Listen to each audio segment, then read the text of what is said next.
Perkenalkan, nama saya Haris Martinesa dengan NIM 25111764113. Saya dari kelas 2025A. Di sini saya akan melanjutkan membaca saya di buku Ilmu Negara karangan Suhino bab 3 yang bertemakan teori-teori asal mula negara. Siapakah sekarang yang harus memegang kekuasaan negara itu? Jawaban atas pertanyaan ini dicari dengan menentukan siapakah sesungguhnya yang dimaksud warga negara itu. Tetapi ingat bahwa yang dimaksud dengan negara di sini adalah negara model. Maka dalam hal ini kaum buruh bukanlah warga negara dari negara model, demikian pula anak-anak, bahkan wanita, apalagi budak belian, semua itu bukan warga negara daripada negara model. Sebab yang dianggap sebagai warga negara hanyalah mereka yang tidak usah bekerja untuk diri sendiri dan karena itu adalah orang-orang merdeka. Apakah yang dimaksud dengan negara model itu? Ini adalah negara yang bertujuan untuk menyelenggarakan kepentingan umum. Maka dari itu harus dibedakan dengan negara-negara yang lain. Dapatnya membedakan ini setelah mengetahui kemungkinan-kemungkinan daripada bentuk negara. Maka dengan demikian sampailah pada uraian mengenai bentuk-bentuk negara. Mengenai jenis-jenis bentuk negara, Aristoteles membedakan dalam 3 jenis bentuk yang kemudian tiap-tiap jenis itu dibedakan lagi menjadi 2. Adapun yang dipergunakan sebagai kriteria dalam menguraikan bentuk-bentuk negara ini adalah 2 hal, yaitu yang pertama, jumlah orang yang memegang pemerintahan. Maksudnya, pemerintahan ini hanya dipegang oleh 1 orang saja, ataukah oleh beberapa orang, jadi oleh golongan kecil saja, ataukah oleh para prinsipnya seluruh rakyat, jadi oleh golongan terbesar. Yang kedua, sifat atau tujuan. Pemerintahannya maksudnya pemerintahan ini ditunjukkan untuk kepentingan umum. Ini yang bersifat baik ataukah pemerintahan ini yang hanya ditunjukkan untuk kepentingan para penguasa saja atau ini yang jelek. Berdasarkan 2 kriteria tersebut di atas, maka menurut Aristoteles didapatkan bentuk-bentuk negara. Yang pertama, negara di mana pemerintahan hanya dipegang oleh 1 orang saja. Jadi, kekuasaan itu hanya terpusat pada 1 tangan. Ini dibedakan lagi berdasarkan sifatnya, yaitu 1. Negara di mana pemerintahannya hanya dipegang oleh 1 orang saja dan pemerintahan itu ditunjukkan oleh kepentingan umum. Jadi ini yang bersifat baik. Negara ini disebut monarki. Yang kedua, negara di mana pemerintahannya hanya dipegang oleh 1 orang saja, tetapi pemerintahannya itu hanya ditunjukkan oleh kepentingan si penguasa itu sendiri. Jadi ini yang bersifat jelek atau negara ini disebut dengan tiran. Negara di mana pemerintahannya itu dipegang oleh beberapa orang, jadi oleh segolongan kecil saja. Di sini pun sesungguhnya kekuasaan pada suatu organ atau badan yang terdiri dari beberapa orang. Ini negara itu dipusatkan tetapi tidak pada tangan 1 orang, melainkan beda lagi berdasarkan sifatnya, yaitu yang pertama, negara di mana pemerintahannya itu dipegang oleh beberapa orang dan sifatnya itu baik, karena pemerintahannya itu ditunjukkan untuk kepentingan umum. Negara ini disebut aristokrasi. Yang kedua, negara di mana pemerintahannya itu dipegang oleh beberapa orang, tapi sifatnya itu jelek karena pemerintahannya itu hanya ditunjukkan oleh kepentingan mereka saja. Si pemenang pemerintahan itu sendiri. Negara itu disebut oligarki. 3. Negara di mana pemerintahannya itu dipegang oleh rakyat. Ini yang dimaksud bahwa yang memegang pemerintahan itu pada prinsipnya adalah rakyat itu sendiri. Setidak-tidaknya oleh segolongan besar daripada rakyat. Ini dibedakan lagi berdasarkan sifatnya, yaitu yang pertama, negara ini di mana pemerintahannya itu dipegang oleh rakyat yang sifatnya pemerintahannya adalah baik karena memperhatikan kepentingan umum atau rakyat. Negara itu disebut republik atau republik konstitusional. Yang kedua, negara di mana pemerintahan itu dipegang oleh rakyat, tetapi sifat pemerintahannya itu adalah jelek. Karena pemerintahannya itu hanya ditunjukkan oleh kepentingan si pemegang kekuasaan itu saja. Meskipun dalam negara ini dikatakan bahwa pemerintahan itu dipegang oleh rakyat, tetapi dalam prakteknya pemerintahan itu hanya dipegang oleh orang-orang tertentu saja. Negara ini disebut demokrasi. Bentuk-bentuk itu menurut Aristoteles semuanya adalah mungkin oleh karena masing-masing dapat mencapai keadilan sekedarnya. Tetapi soalnya sekarang apakah keadilan itu? Sebab kadang-kadang orang mengira bahwa ia telah berlaku adil karena ia telah berikhtiar berlaku adil. Dan bagaimanakah orang harus melaksanakan keadilan? Sebab bukankah seseorang yang berdaulat itu dapat menjadi seorang tiran? Dan kalau toh dalam negara itu ada undang-undangnya, bukankah bahwasanya undang-undang itu hanya berasal dari golongan tiran atau golongan oligarki atau golongan demokrat? Jadi, di manakah kekuasaan negara itu harus berada? Menurut Aristoteles, kekuasaan negara itu harus berada pada tangan golongan warga negara atau rakyat yang berkumpul merupakan suatu kesatuan dan yang semuanya telah mempunyai kecerdasan dan kebijakan yang cukup, di mana kelebihan dan kekurangan saling berimbang. Inilah keadilan, yaitu terlaksananya kepentingan umum. Kemudian soal kedaulatan, pemerintahan itu biasanya dilaksanakan oleh seseorang atau oleh golongan berdasarkan undang-undang. Undang-undang biasanya samar-samar karena bersifat umum dan biasanya menghendaki putusan atau pengesahan dari seseorang. Tetapi bukankah bahwa orang itu dapat dipengaruhi oleh hawa nafsunya atau kepentingannya sendiri? Maka undang-undang yang berakar pada tata susila adalah lebih kuat dan lebih stabil daripada undang-undang yang tertulis. Karena undang-undang yang tertulis pertama adalah selalu menuju ke penghidupan yang sempurna. Penghidupan yang sempurna adalah penghidupan yang menuju kepada kebaikan.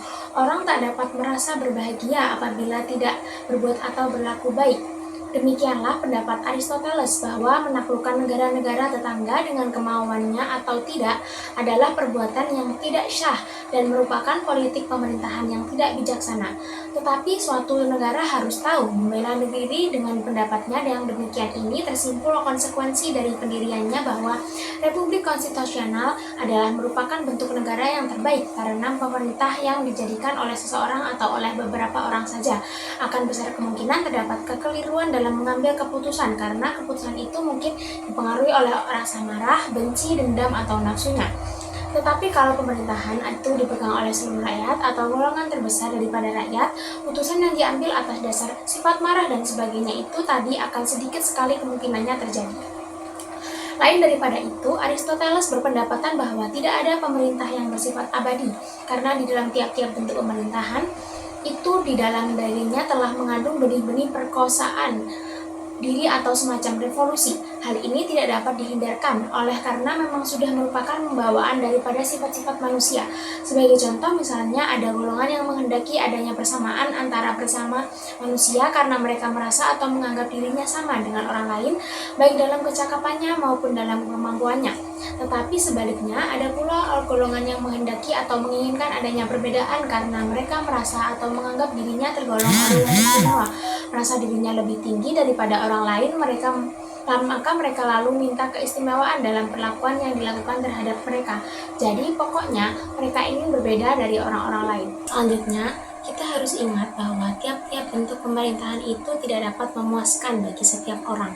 Artinya bahwa setiap orang tidak selalu merasa diperlakukan adil. Jadi tentu ada golongan yang merasa bahwa mereka itu tidak mendapatkan keadilan. Jadi merasa diperlakukan tidak adil. Golongan mereka inilah yang merupakan benih-benih perkosaan dari atau revolusi yang setiap waktu dapat meletus, ingin menggulingkan pemerintahan yang ada dan kemudian menggantikannya. Inilah pula sebabnya tidak ada bentuk pemerintahan yang kekal abadi. Hanya saja dalam negara berbentuk republik konstitusional, benih-benih tersebut sangat kecil sekali adanya, dan pelaksanaan pun akan mengalami kesukaran karena hal yang demikian itu adalah berarti perkosaan atau revolusi terhadap dirinya sendiri. Oleh sebab itu, negara yang berpemerintahan republik konstitusional merupakan yang terbaik. Teori perkosaan dari atau revolusi ini nanti lebih tegas terdapat di dalam ajaran Polybius yang nanti akan dibicarakan di bawah. Jadi, menurut Aristoteles, untuk negara yang terbaik itu adalah republik konstitusional. Hal ini adalah berlainan dengan pendapat Plato yang mengatakan bahwa yang terbaik itu adalah aristokrasi, atau berbeda pula dengan pendapat Thomas Aquinas, seorang sarjana abad pertengahan yang banyak berpengaruh oleh ajaran Aristoteles. Sebab menurut pendapat Thomas Aquinas, bentuk yang terbaik adalah monarki. Hal ini semua disebabkan karena perbedaan dalam hipotesa tentang tujuan negara. Menurut Aristoteles, tujuan negara adalah kesempurnaan dari manusia sebagai anggota masyarakat, sedang di sini yang diutamakan adalah masyarakat, sebab kebahagiaan manusia tergantung daripada kebahagiaan masyarakat. Jadi dengan singkat, tujuan negara adalah kepentingan umum, sedang kalau menurut Plato, tujuan negara adalah mengetahui atau mencapai ide yang sebenarnya. Thomas Aquinas lain lagi pendapatnya. Menurut beliau, tujuan negara adalah mengusahakan adanya kesatuan. Akan tetapi, pendapat Aristoteles yang menyatakan bahwa negara atau masyarakat merupakan bagian yang tertinggi dalam abad-abad berikutnya akan mendapatkan penilaian lain dari sarjana berikutnya ialah Epicurus. Yang keempat, Epicurus berlainan dengan keadaan pada waktu hidupnya Aristoteles, yaitu ketika sedang jaya-jayanya kerajaan dunia dari Raja Alexander yang agung, maka Epicurus hidup tahun 342 sampai 271 sebelum Masehi ketika kerajaan dunia dari Raja Alexander yang agung tersebut jatuh. Setelah Alexander yang agung wafat pada tahun 323 sebelum Masehi, sebagai akibatnya negara Yunani terpecah belah. Keadaan ini nanti akan berlangsung terus sampai negara Yunani itu menjadi bagian dari kerajaan dunia Romawi. Karena keadaan tersebut, maka Epicurus telah menciptakan aliran baru dalam dunia filsafat, yang ajarannya tentang negara dan hukum mendasarkan atas keadaan yang telah berubah itu. Karena keadaan negara yang telah terpecah belah itu, maka sifat hubungan antara manusia dengan negara berubah. Kalau dulu di ajaran Aristoteles bahwa yang merupakan bagian yang terpenting itu adalah negara atau masyarakat, maka sekarang orang mulai bersifat acuh tak acuh. Manusia sebagai individu dan negara mulai terasing atau sama lain, dan tidak ada kemungkinan lagi untuk mendidik orang menjadi warga negara yang baik dari negara. Dalam keadaan inilah Epicurus kemudian menciptakan ajarannya yang bersifat individualistis. Individualismenya ini kemudian mendesak universalismenya Aristoteles, yang dulu sebagai kebangsaan Yunani dimaksudkan sebagai dasar bagi cara berpikir mereka. Jadi, Epicurus adalah pencipta daripada ajaran individualisme yang menganggap bahwa elemen atau bagian terpenting bukanlah negara atau masyarakat seperti dalam universalismenya Aristoteles, tetapi elemen atau bagian yang terpenting adalah individu itu sendiri sebagai anggota masyarakat. Bahkan adanya negara itu adalah memenuhi kepentingan individu-individu itu sendiri. Oleh karena masyarakat ini terdiri daripada individu-individu sebagai atom dan individu-individu inilah sebagai bagian yang terpenting, maka ajaran Epicurus tentang sifat susunan masyarakat atau negara disebut ajaran atomisme. Ini disebut ajaran adalah sebagai lawan daripada organismenya Aristoteles. Dalam ajaran Epicurus ini telah terkandung benih-benih pertama dalam pada ajaran perjanjian masyarakat yang kemudian bahkan muncul. Ini terbukti bahwa dalam ajaran Epicurus itu orang dianggap sebagai atom, sebagai elemen pokok yang terkecil yang mempunyai kepribadian sendiri, maka dalam negara kepentingan individu itulah yang harus diutamakan sebagai dasar daripada kepentingan negara. Karena bila individu itu bahagia, akan demikian pula negara. Tetapi dalam masyarakat itu sering timbul kekacauan dan kekerasan yang dapat mengancam ketentraman dan kebahagiaan individu. Maka untuk mencegah jangan sampai timbul kekerasan dan ketidakadilan, negara lalu mengeluarkan undang-undang. Tetapi undang-undang ini belum dapat berlaku kalau belum mendapatkan persetujuan dari para individu. Jadi untuk menyetujuinya adalah sangat menentukan. Disinilah letak benih-benih daripada perjanjian masyarakat. Benih-benih masyarakat yang telah diletakkan oleh Epicurus ini nanti dasar-dasarnya akan diberikan oleh Marsilius, seorang sarjana dari abad pertengahan dan yang kemudian dikembangkan oleh sarjana-sarjana hukum alam pada abad ke-17 dan abad ke-18. Negara menurut Epicurus itu adalah merupakan hasil daripada perbuatan manusia yang diciptakan untuk menyelenggarakan kepentingan anggota-anggotanya. Masyarakat tidak merupakan realita dan tidak mempunyai dasar kehidupan sendiri. Manusialah sebagai individu dan sebagai anggota masyarakat yang mempunyai dasar-dasar kehidupan yang mandiri dan yang merupakan realita. Jadi menurut Epicurus, yang hidup itu adalah individunya, yang merupakan keutuhan itu adalah individunya, sedang negara atau masyarakat adalah buatan daripada individu-individu tersebut. Jadi sama dengan benda yang mati dan merupakan suatu mekanisme. Maka yang harus diutamakan adalah individunya. Kepentingan individulah yang pertama-tama harus dipenuhi. Sebab individu inilah menciptakan negara. Oleh karena itu, kalau kepentingan individu dipenuhi, ia akan menjadi kuat dan demikianlah pula keadaan negara yang diciptakannya. Negara diciptakan dimaksudkan untuk memenuhi kebutuhan-kebutuhannya. Jadi, negara hanya merupakan alat saja untuk dapat melangsungkan hidupnya. Dalam hal ini, menurut Epicurus, negara itu mungkin dibuat oleh manusia dengan secara disengaja atau mungkinkah hanya secara kebetulan saja. Tetapi bagaimanapun juga negara itu mesti untuk kepentingan manusia. Dan tugas negara hanyalah melayani manusia. Jadi pada hakikatnya, negara adalah merupakan alat bagi manusia untuk memenuhi kebutuhan-kebutuhannya. Sedangkan tujuan negara adalah menyelenggarakan ketertiban dan keamanan. Dan untuk tersenggalakannya ini orang harus menundukkan diri kepada pemerintah yang bagaimanapun bentuk dan sifatnya. Maka menurut Epicurus, tujuan negara itu selain menyelenggarakan ketertiban dan keamanan, yang penting adalah ada menyelenggarakan kepentingan bersama perseorangan. Jadi berarti menyelenggarakan keenaan pribadi, tetapi dijelaskan oleh Epicurus bahwa yang dimaksud dengan keenaan pribadi itu bukanlah keenaan yang bersifat materialistis, meskipun ini kadang-kadang harus diusahakan juga, melainkan yang penting adalah keenakan yang bersifat kejiwaan atau kerohanian. Oleh karena keenaan ini sifatnya lebih langgeng atau abadi bila dibandingkan dengan keenaan yang bersifat materialistis. Dengan demikian, kalau Plato telah berusaha memperbaiki kecenderungan hati orang di dalam negara dalam menunjukkan tidak melalui jalan dialektikanya, dan pula Aristoteles hendak mempertahankan keadilan itu dan hendak memperbaikinya dengan pengetahuan kenyataannya dan yang sebenarnya, yaitu dengan ajaran filsafat ontologinya. Sedangkan Epicurus dengan sikap pikiran yang tak acuh karena terpaksa memberikan penyesuaian pikiran dan pertolongan kepada keadaan yang bobrok, tanpa harapan, tanpa usaha untuk menyelamatkan diri dari keadaan-keadaan itu. Oleh karena itu, ajaran Epicurus tentang negara dan hukum hanya berkembang dan mempunyai manfaat pada saat itu saja, sedang untuk kemudian akan tidak mempunyai untuk di kemudian hari saja. Ajarannya itu sudah tidak mempunyai nilai sama sekali, karena keadaan telah berubah sama sekali. Sedangkan ajaran Epicurus itu kiranya hanyalah khusus ditujukan untuk memperbaiki atau mengatasi kebobrokan masyarakat pada saat itu saja. Maka keadaan tidaklah seperti mazhab filsafat yang kedua dari masa Yunani, yaitu mazhab kaum Stoa. 5. Zeno, mazhab filsafat yang kedua dari zaman Yunani sebelum negara itu ditaklukkan oleh Romawi adalah mazhab filsafat kaum Stoa atau Stoicin. Tokohnya adalah Zeno. Dinamakan kaum Stoa karena Zeno selalu memberikan pelajaran di lorong-lorong yang banyak tonggak temboknya atau stoa. Seperti halnya dengan Aristoteles, pada waktu ia menjadi mahaguru filsafat pada perguruan tinggi filsafat di Athena, mempunyai kebiasaan memberikan pelajaran sampai berjalan kian kemari. Maka mazhab filsafatnya dinamakan peripatetis. Ajaran filsafat Zeno adalah sangat berlawanan dengan ajaran Epicurus, sebab ajaran Epicurus berpokok pangkal pada manusia sebagai atom dan pandangan hidupnya yang individualistis.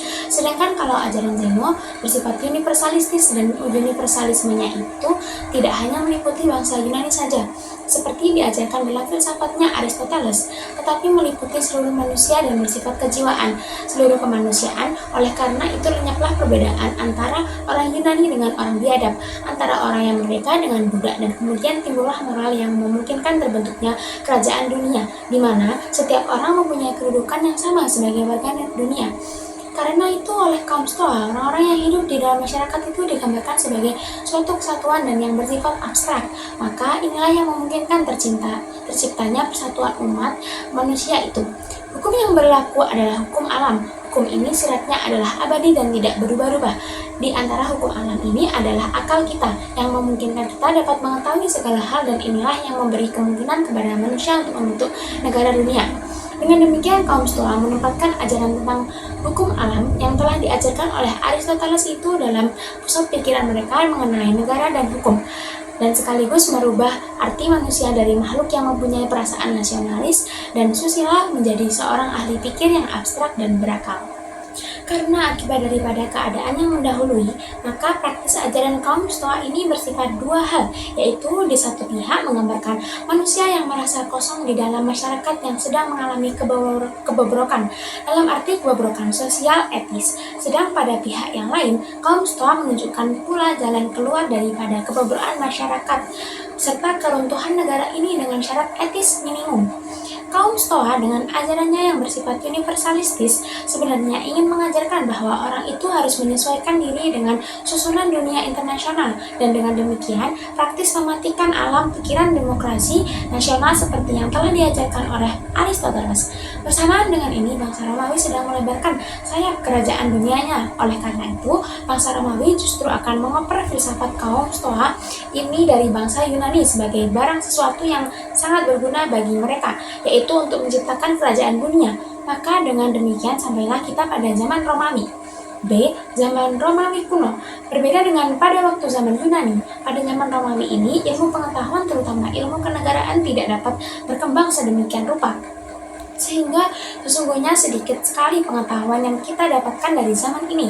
Tetapi orang tidaklah boleh memperkecil arti jasa-jasa dari bangsa Romawi, karena meskipun sistem ketatanegaraannya tidak dituangkan dalam suatu ilmu pemikiran, melainkan ditanamkan dalam prakteknya ketatanegaraannya, dapat mempengaruhi sistem ketatanegaraan seluruh dunia.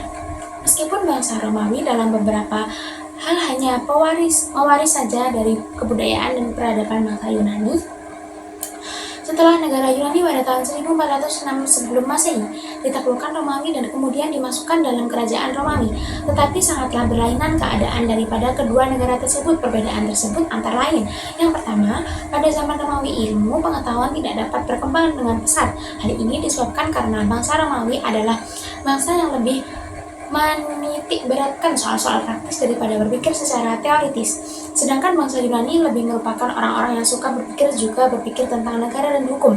Bangsa Yunani banyak mengajarkan ahli-ahli filsafat. Dengan demikian, maka konsepsi-konsepsi kenegaraan dari bangsa Romawi ini hanyalah dapat kita ketahui dari praktek-praktek ketatanegaraannya.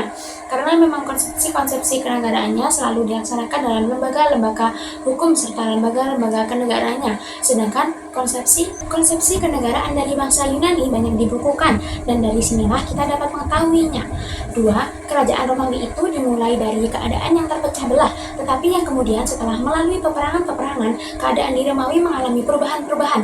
Perubahan mana yang penting adalah pembahan dari negara yang bersifat polis atau negara kota atau city-state. Romawi menjadi suatu imperium, kerajaan dunia yang dapat mempersatukan seluruh daerah peradaban dalam satu kerajaan. Sedangkan pada zaman Yunani, negara dimulai dengan kesatuan nasional yang komplek, tetapi akhirnya jatuh karena negara terpecah belah yang tidak dapat dikuasai lagi untuk dipersatukan kembali. Pemerintahan yang pertama kali pada zaman Romawi adalah monarki atau kerajaan yang meliputi berbagai suku bangsa. Pemerintahan monarki ini didampingi oleh sebuah badan perwakilan yang anggota-anggotanya hanya terdiri dari kaum patrisia atau kaum ningrat. Di dalam sistem pemerintahan yang pertama ini telah benih-benih demokrasi yang kemudian dapat dilaksanakan setelah raja yang terakhir diusir dari tahtanya. Pada waktu itu kemudian terjadi pertentangan antara kaum patrisia atau kaum ningrat dengan kaum plebeya atau kaum jembel atau rakyat jelata. Pertentangan mana kemudian dapat diselesaikan dengan sebuah undangan-undangan yang terkenal dengan mana Undang-Undang 12 Meja. Kemudian pemerintahannya dipegang oleh 2 orang konsul yang bersama-sama dengan Dewan Pemerintahan menjalankan pemerintahan dan undang-undang. Jadi dengan demikian, negara Romawi telah mengalami pembahan dari kerajaan menjadi demokrasi. Hanya saja dalam keadaan darurat, misalnya dalam keadaan bahaya, peperangan, kekuasaan negara dipusatkan pada satu orang yang dinamakan diktator. Diktator ini mempunyai kekuasaan yang sangat besar dan bersifat mutlak, tetapi hanya untuk sementara waktu saja, dengan maksud supaya segala keputusan dan tindakan dapat diambil dan dilaksanakan dengan cepat. Tetapi nanti setelah keadaan menjadi normal kembali, pemerintahannya itu kembali mempergunakan sistem demokrasi.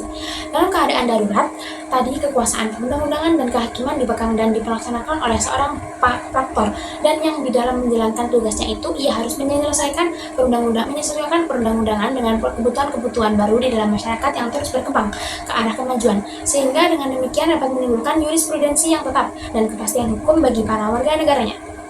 Di atas telah dikatakan bahwa Romawi dapat mencapai puncak perkembangan sistem ketatanegaraannya menjadi suatu imperium atau kerajaan dunia.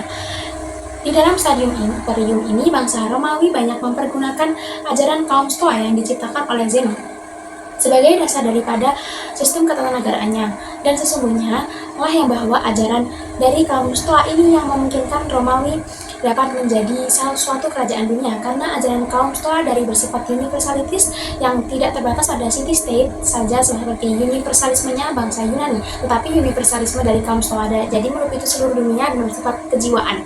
Hanya saja bedanya, meskipun universalisme dari bangsa Romawi tadi yang dipergunakan sebagai dasar adalah ajaran kaum Stoa yang juga meliputi seluruh dunia, ialah bahwa universalisme bangsa Yunani dahulu, yaitu universalismenya Aristoteles, hanya meliputi polis dan bersifat kenegaraan. Kalau universalisme dari kaum Stoa yang diciptakan oleh Zenon meliputi seluruh dunia yang bersifat kejiwaan. Sedangkan universalisme dari bangsa Romawi meskipun juga meliputi seluruh dunia tetapi bersifat politik kenegaraan.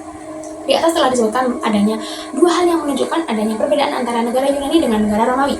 Tetapi di samping itu sesungguhnya masih didapatkan perbedaan lagi yang lebih bersifat prinsipil, yaitu bahwa pada zaman Yunani orang atau warga negara itu merupakan bagian daripada negara, sehingga dengan demikian warga negara tidak mempunyai hak apapun dan tidak dapat mengajukan gugatan terhadap negara. Sedangkan pada zaman Romawi atau warga negara itu dipisahkan dari negara yang keadaannya masing-masing diatur oleh hukum yang berlainan.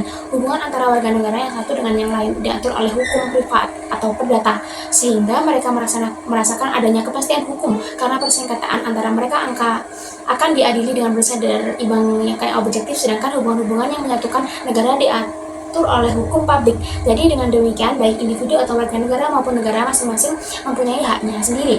Bangunan hukum daripada bangsa Romawi yang didasarkan atas perbedaan antara hukum privat atau hukum perdata dengan hukum publik ini semata-mata adalah hasil dari pikiran yuridis yang menyebabkan negara Romawi menjadi negara yang termasyhur. Selain daripada itu, kalau bangsa Yunani dahulu masih selalu mencampur adukan dalam arti belum memisahkan antara hukum dengan kesusilaan, sehingga sifatnya kaku, lagi pula belum memisahkan antara pengertian negara dengan pengertian masyarakat. Sedangkan kalau bangsa Romawi telah melahirkan cara berpikir yang bersifat yuridis, murni, dan praktis.